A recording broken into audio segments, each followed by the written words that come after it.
Hi, Karen from Quantum Heart Awakening. Today will be a collective check-in reading. I figured let's take a break from the soulmate cycles and really drop in to see what everyone is going through. Okay, let's see. What are we working with today, Spirit? What is the collective moving through? What are their blocks? What are their goals? What do they need to overcome these things? All right, let's see what we got. Courage and transformation. Let me just start setting these up. Is that on camera? Yes, it is. Okay. Courage and transformation. We have wealth. We have child. We have cleanse and purify in reverse. Aren't these cards so pretty? Anything else, Spirit? Anything else? Anything else? That was weird. Okay, anything else?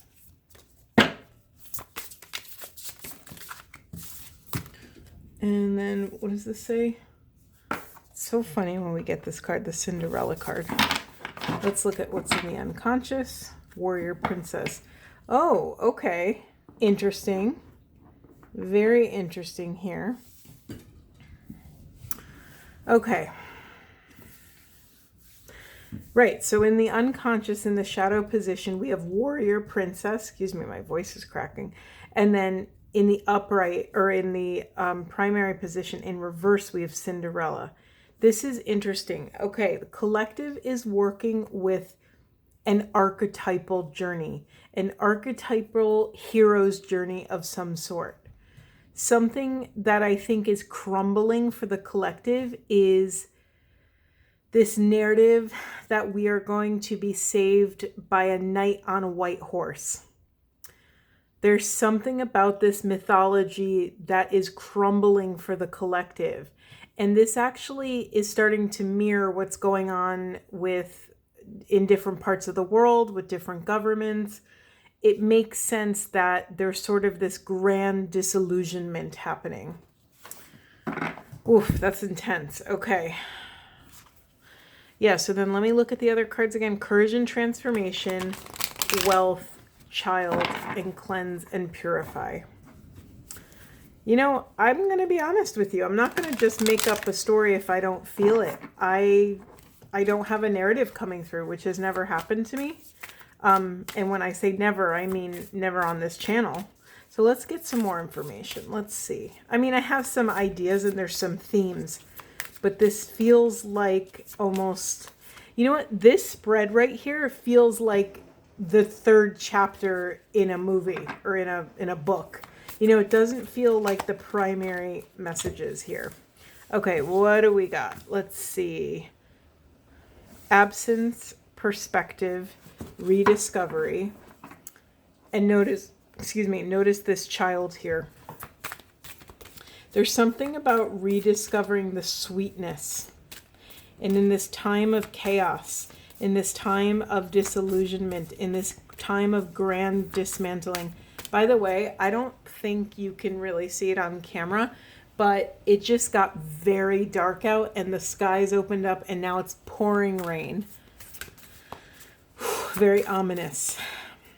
Yeah, in this time of grand dismantling, right? Systems and infrastructure that no longer serves collective soul resonant consciousness. Not just collective consciousness, but the resonating consciousness. The resonating consciousness of the soul. So where we want to be, not where we are right now. Anything that is out of alignment with whatever that core frequency is being dismantled right now. What's another word for this time? Chaos, right? This is a grand tower moment.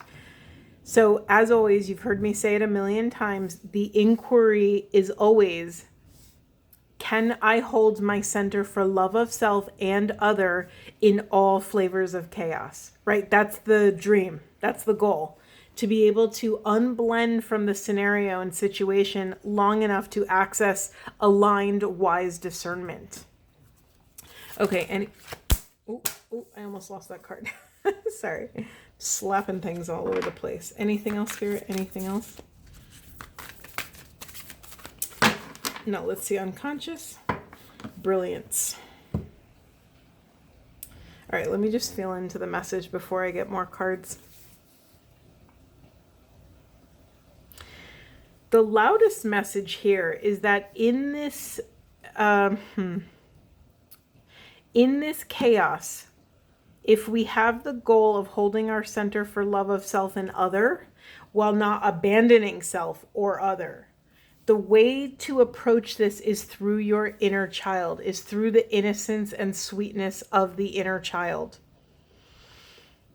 Try to draw the collective is being invited right now to drop into that precious, vulnerable innocence and to view the world from that perspective. The absence of this innocence is what has stalled our society, has gotten in the way.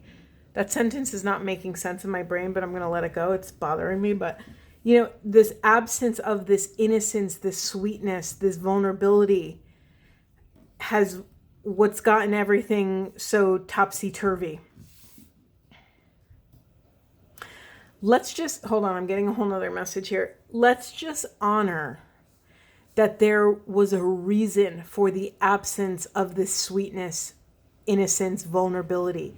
It was not or has not been safe to exist as a vulnerable creature because there are many vultures out there, many vultures with hidden agendas, with maybe one agenda.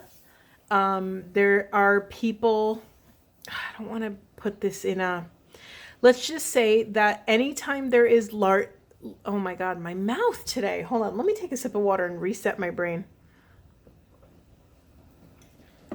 Do you guys know the trick of pushing your tongue to the roof of your mouth? That also helps center the brain. Okay. I already lost my message. It was a good one. Hold on. I'll get back. Oh, that's what I was saying. We have to honor and let's be careful in how we talk about people, places, and things or ideas or organizations that have perpetuated violence in our system. We want to stay on task. We want to stay out of victimhood while also honoring the atrocities that may or may have not taken place. So the way to approach this, again, I'm going to invite us to look through all of this, everything that's going on, through the lens of the highest and best possible interpretation. That is what we're doing. We are training the psyche, the heart, the body to access that highest and best possible interpretation, the interpretation that honors self, that honors the spirit, that honors the soul. We have to acknowledge that anytime there is profound light in this world, there is profound darkness. And so the sooner we can honor that, the sooner we can understand that we are not fighting against a broken system. We are divinely placed in the timeline of this system that's unfolding. You were born at a strategic moment in time. You are the age you are right now at a strategic moment in time. Your awareness is arriving in divine timing. Nothing is out of sorts here. So let us embrace whatever this transformation that is happening for the collective. Let us show up with kindness, with our truth, with our authentic self-expression, and a hefty helping of courage. Okay, I'm going to get some New Orleans cards. Let's see. That's too many. Redo. Do you feel how kinetic the energy is or jumpy? Anything else, Spirit? I did see that fly off the table. Let me grab it first. All right, yeah, we have flow in reverse.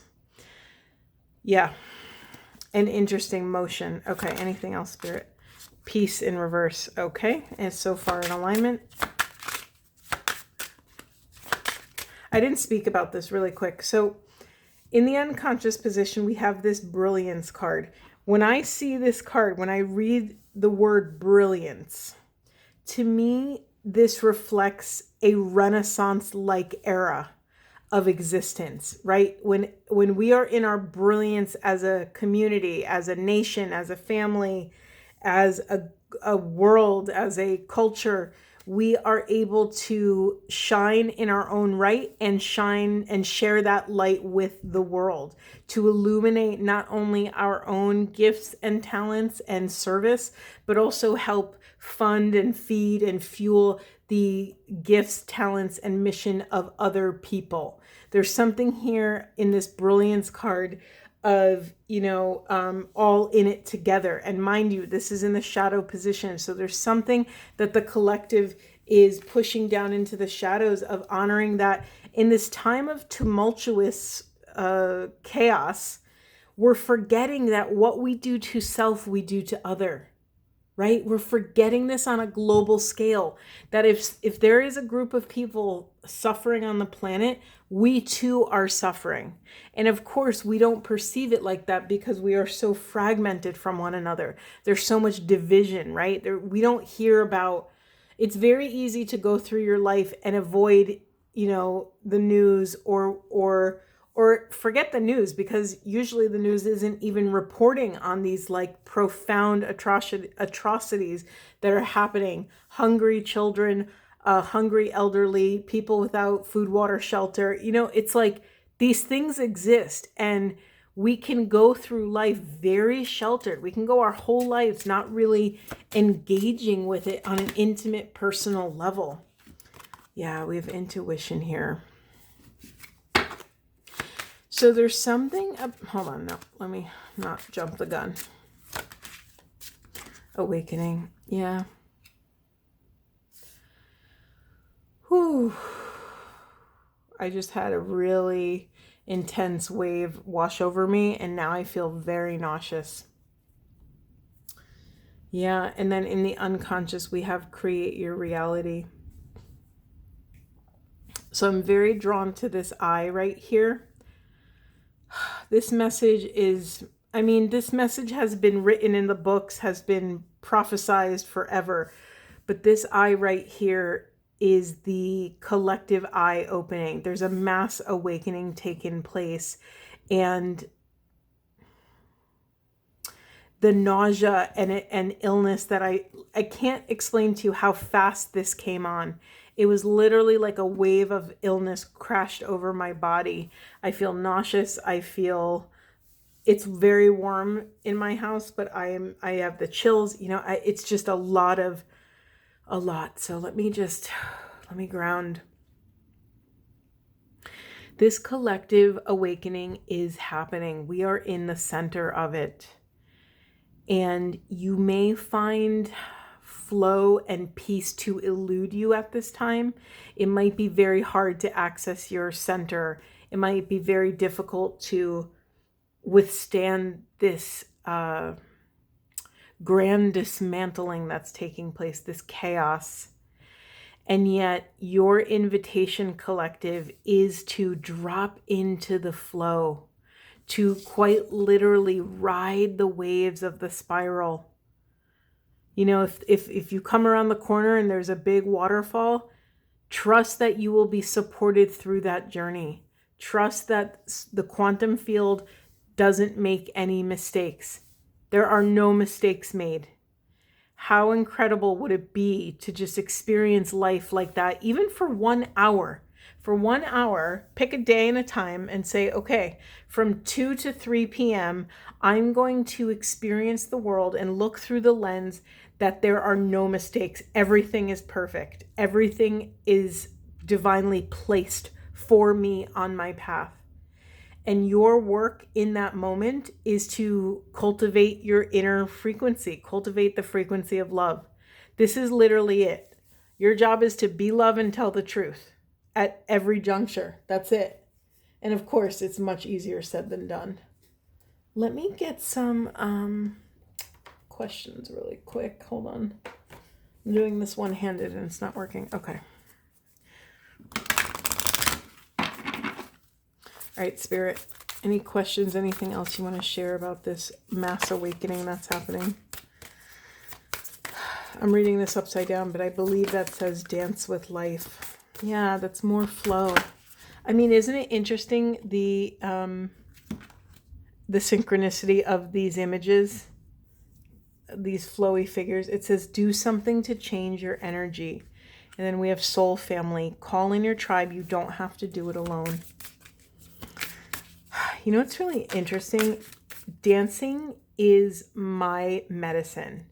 It is just the thing that grounds me, that initiates my inner child play, my silliness. I come from the school of thought that the funnier the dance move, the better it is. So like the more awkward, the more out there, it just brings me so much joy to dance, and I never do it. And it's so easy. I had on music today and I was cleaning my apartment because, I was feeling claustrophobic and I had to shake up the energy. So of course, cleaning, it gets worse before it gets better because I dismantled everything and everything's everywhere and it's total chaos. And I just started dancing in the chaos. There wasn't even floor space. I had crap everywhere. And it was just such a beautiful moment. And it's like the music called me and I forgot that I belong to this quantum field of energy through dance. Like that is my medicine and I never do it. And I should be dancing 3 times a day, every day. And I just don't even think about it. So what is that thing for you? Maybe it's dancing with life. Maybe it's art or going for a walk or going for a hike. What is it for you? Is it, I don't know, you tell me, write it in the comments. Is it swimming? Is it like, for me, I'm a Pisces, so being around any sort of body of water, that's my jam. Let's see what else we have. The age of light. You've been training for this for lifetimes. Aho. And then transformation, things are changing at a cellular level, deep healing. This is the 2nd or 3rd transformation card. And now we're starting to orbit with the same messages, that there's this mass awakening. I was about to say family, and I don't normally call you guys family, but it came out for a reason. There's a mass awakening, family. And the sooner we recognize our interconnectedness, the sooner we can release all of the illusions that we're doing this by ourselves. And I know how hard that is. That is really deeply hard. Anything else, Spirit? I'm still riding the waves. The nausea has subsided, but wow.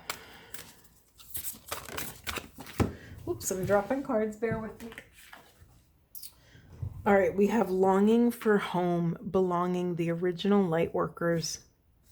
I just talked to one of my good friends today, and I was telling her about my physical pain that I've been having. She's like, several of my energy worker, light worker friends are all having immense physical pain. So if you are not a newbie on this path, if you have been on this journey for quite a while, honor the work that you're doing. I don't give a shit if you're poor, broke, have no home, no job, no friends, no whatever. Only you know the work that you're doing for the collective. I don't care if you work a 9 to 5. I don't care if you work on Wall Street and yet you spend your days, yes, getting the work you have to get done, but you spend your days praying for the planet. You're a light worker. It doesn't matter what you're doing or not doing. If you are someone that holds, I'm going to cry. Hold on.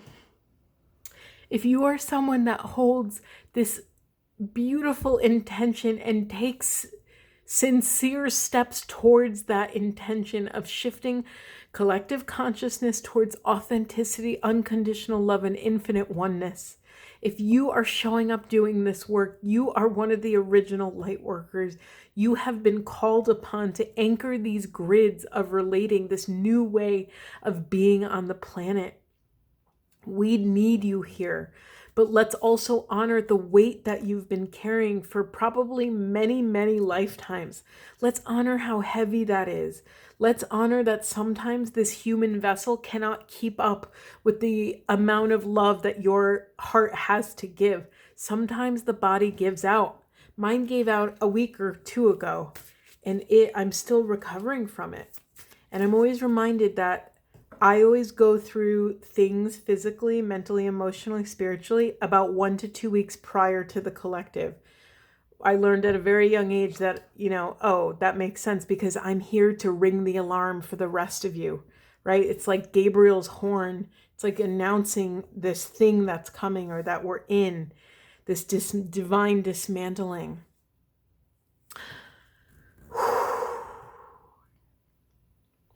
I'm reminded of this delicious Teresa of Avila quote that says,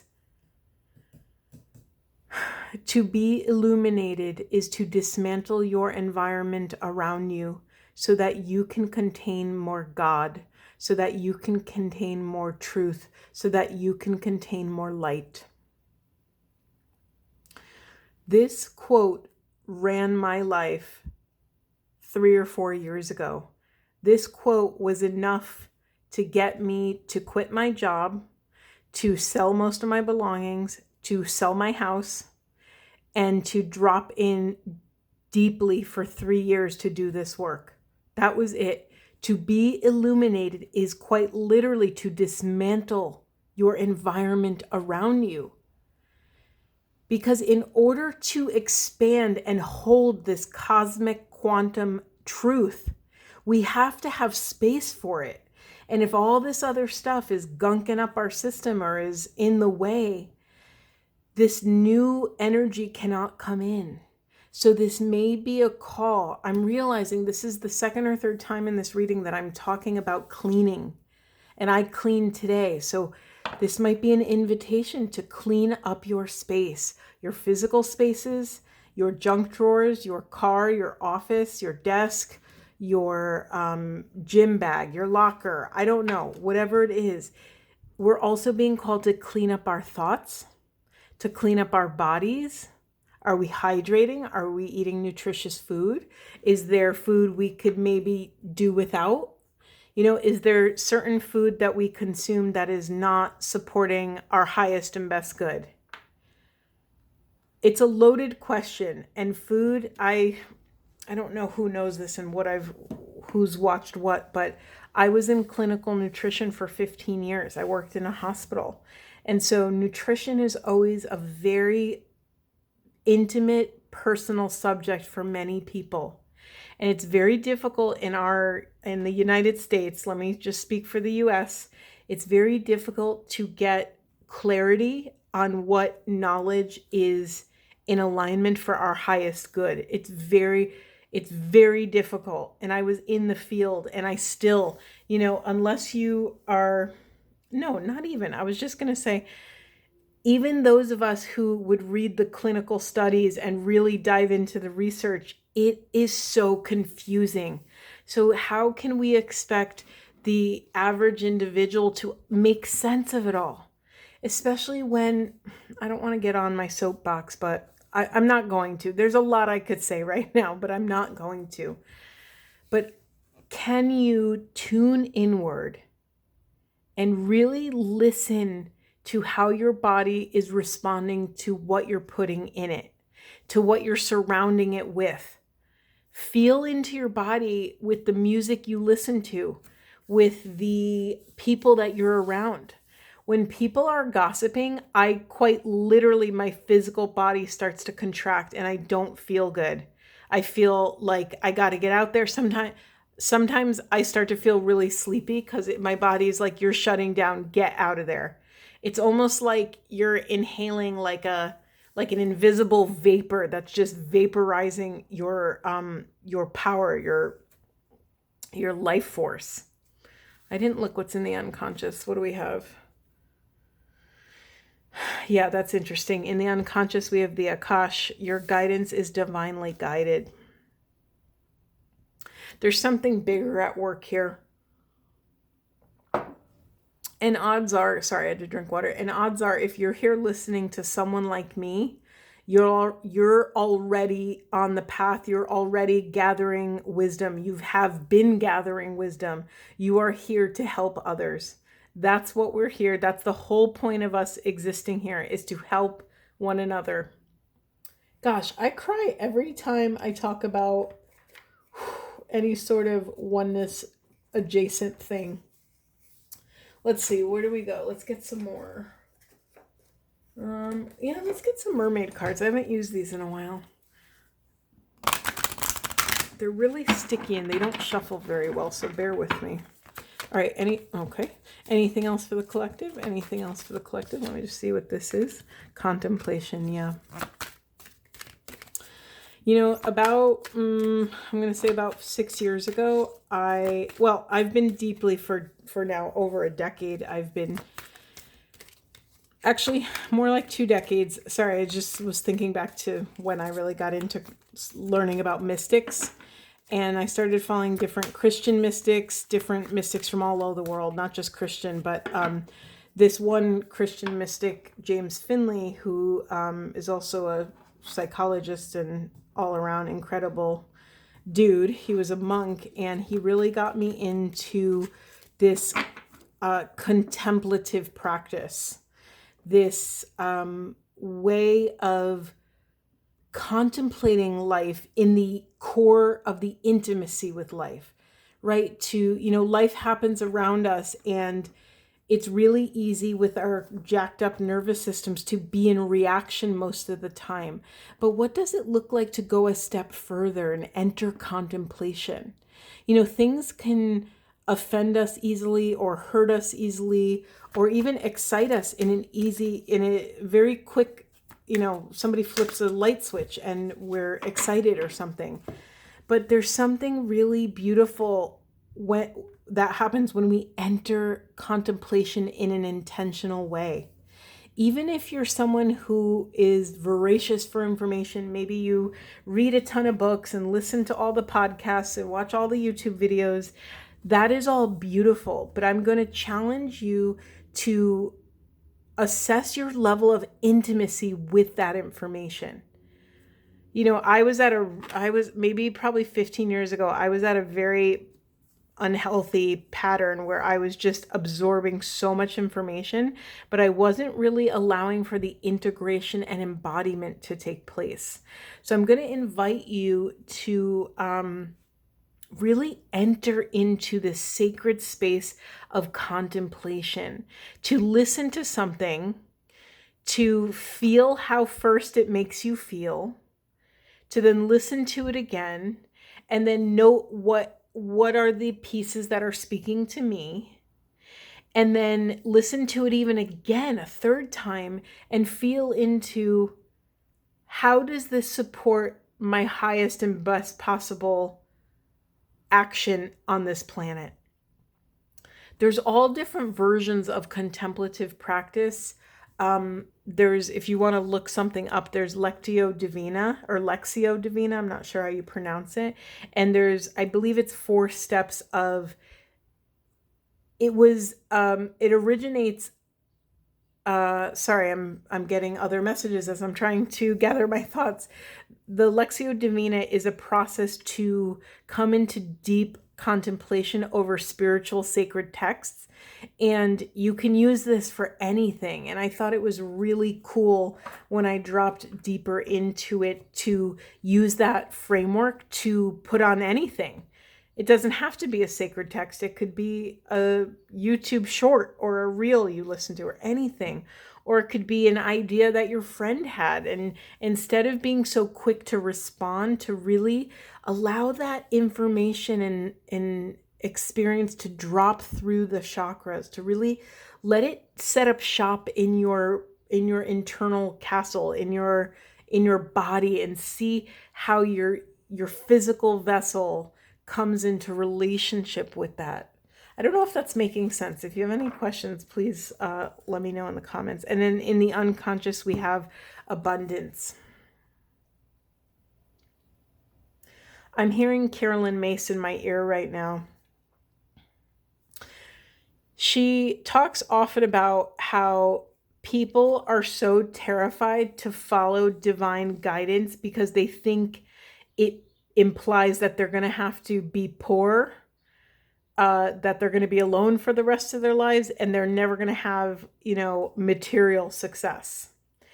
And she's like, it never occurs to anybody that by following this divine guidance, by following your soul's core truth, core frequency, core vibration, it is quite literally paving the way to abundance.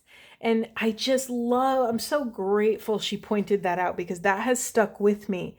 And it's true, because we're so terrified to lean on the mystery, right? We're so scared to put all of our eggs in a basket that we can't see and touch and feel. And, you know, it's very scary. Let's just honor that it is scary.